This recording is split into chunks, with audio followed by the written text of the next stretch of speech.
Maha-high blood ho ang mga DDS dito, mga kababayan. Bakit to? Nako, tingnan mo ba naman yung balita, oh, kay Pangulong Bongbong Marcos?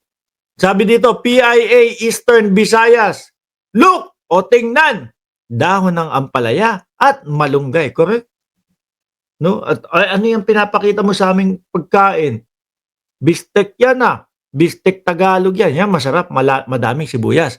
Ngayon no, mga kababayan, nakasaad dito, PIA Eastern Visayas. Look, President Ferdinand Marcos Jr. arrives at the Eastern Visayas Medical Center today, August 18, no? Accompanied by DOH Secretary Teodoro Herbosa, EBMC Chief Joseph Michael Haro at Tacloban and City Mayor Alfred Romualdez. Bakit daw ho nandun, mga kababayan, ng ating Pangulo?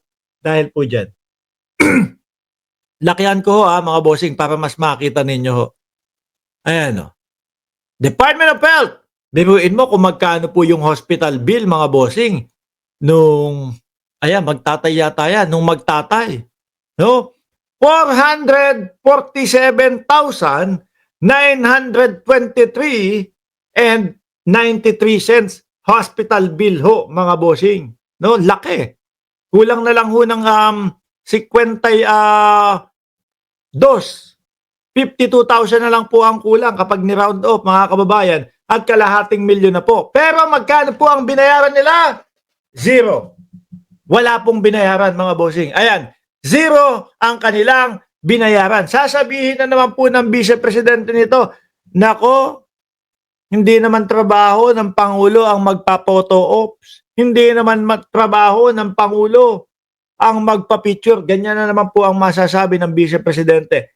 Tapos, magre-react yung mga DDS, ang ire-react nila, yung laugh, yung nagtatawanan ho. Eh, ganyan naman sila eh. No? Ganyan ho sila, mga kababayan. Yung tipo bang gusto nilang sabihin ako, hindi totoo yan. Ayan, totoong totoo ho, mga boss Chipamo, sir. Salamat sa programang Bayad na Bill Mo ni Pangulong Ferdinand Marcos Jr. Ligtas na si Ginoong Rico Ligo. Oh. At hindi nabaon sa utang ang kanyang pamilya. Dito sa bagong Pilipinas, bawat buhay ay mahalaga. Oh. Makukuhanan mo pa bang pagtawanan ang Pangulo ng ganyan? Oh, yun, nangiti. Naging masaya ho. Mga kababayan, yung anak, kundi ako nagkakamali. Zero balance billing is real. Ipinakita ni PBBM sa kanyang pagbisita sa EBMC ang billing ng isang pasyente at wala talagang babayaran, no, ang pasyente. Hindi po ba good job yan? Hindi po ba dapat ganyan po, mga kababayan? Eh paano yung iba? Ano po ang ginagawa? Wala lang, pabalik-balik lang, paulit-ulit lang, no? Punta dito, punta doon, oh. Tapos, ang kakapalan pa ho nila, mga bossing, eh si Pangulong Bongbong Marcos pa ho. Ang masama para sa kanila. Biruin mo, yung 20 pesos na bigas nga, inilabas eh. Ang sabi pa nila eh, panghayop daw ho, mga kababayan. At ginagamit lang daw ho. Ginagamit lang daw ho ng Pangulo, mga bossing, yung 20 pesos na bigas para bumili ng boto. Sabi ko, sandali lang, paano gagamitin ng Pangulo yun? Yung 20 pesos na bigas. Eh, hindi naman kumakandidato ang Pangulo. Di ba? Zero balance na sa lahat ng DOH Hospital. Ang galing talaga ni PBBM. Pero yung mga DDS, masakit ho ang puso niya mga yan, mga kababayan. Ayaw nila nang nakakakita ng mga ganitong balita. Di po ba? Ang gusto nilang mga balita ay ang pagbagsak ng gobyerno ng Pilipinas at ang pagbagsak ni Pangulong Bongbong Marcos, mga kababayan. Yun ang gustong-gusto ng mga DDS. Bakit to? Kasi ang gusto nila, mga bossing, ay yung mga iniidolo nila ang magaling. No? Yung mga iniidolo nila ang dapat nasa posisyon. Kaya ho ako, mga kababayan, hangang-hanga po ako doon sa mga kakamping eh. No? Hangang-hanga po ako doon sa mga kakamping. Bakit to? Kapag alam nila na maganda at maayos ang ginagawa ng presidente, sumusuporta ho sila. Di ba? Mary Oranza, sumusuporta ho yung mga kakamping. Hindi ho kagaya nitong mga DDS, mga bossing. Sila pa po mismo ang nag-iimbento nung ikasisira ng ating Pangulo. Mga kakamping, nakita nila, uy, si PBBM, ayos yung stud niya sa West Philippine Sea. Talagang tumitindig ipinaglalaban ng ating bayan Okay, sa aming mga kakamping yan. Nirerespeto at sinuportahan si Pangulong Bongbong Marcos. Yung mga ganitong proyekto, nakikita nila, na-appreciate nila, sumusuporta kay Pangulong Bongbong Marcos. Yung mga DDS, wala na ho yatang ibang ginawa yan kung di mag-imbento ho, mga kababayan. Mag-imbento, manang-mana ho kay Inday Sara Duterte, manang-mana ho doon sa tatay niya na dating Pangulo, na puro imbento lang din po ang pinagsasasabi. Buti nga ho, nandoon kahit papaano, nasa loob na, medyo tahimik na po. Tumahimik na ang Pilipinas. Ay, hindi pa pala, no? Kasi meron pang anak na isa, yung Barbie. Yung magulo din ho yun, pampagulo na lang din ho yun, mga kababayan di ba? Ay Barbie, takbo na.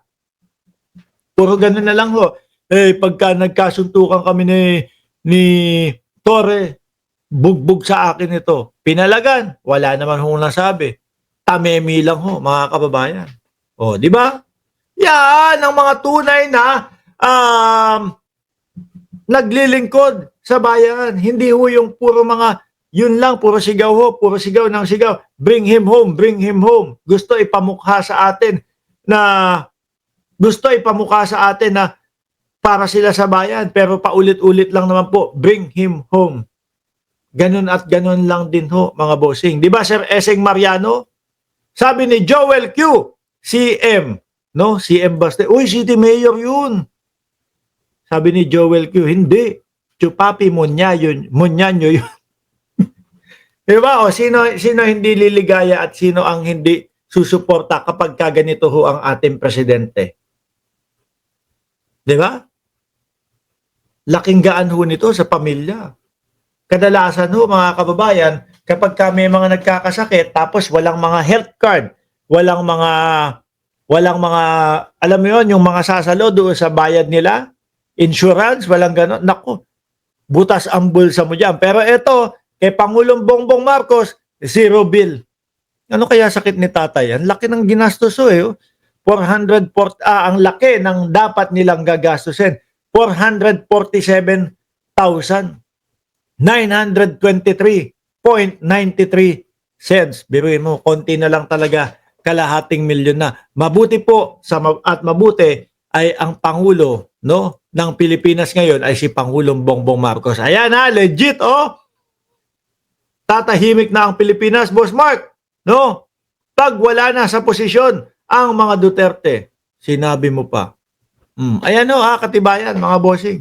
At dahil po, kaya po nandyan ang Pangulo upang patunayan na totoo yung mga ganyang programa. Baka po kasi batikusin na naman ni Vice Presidente Inday Sara Duterte. Hindi trabaho ng Presidente ang magpotoo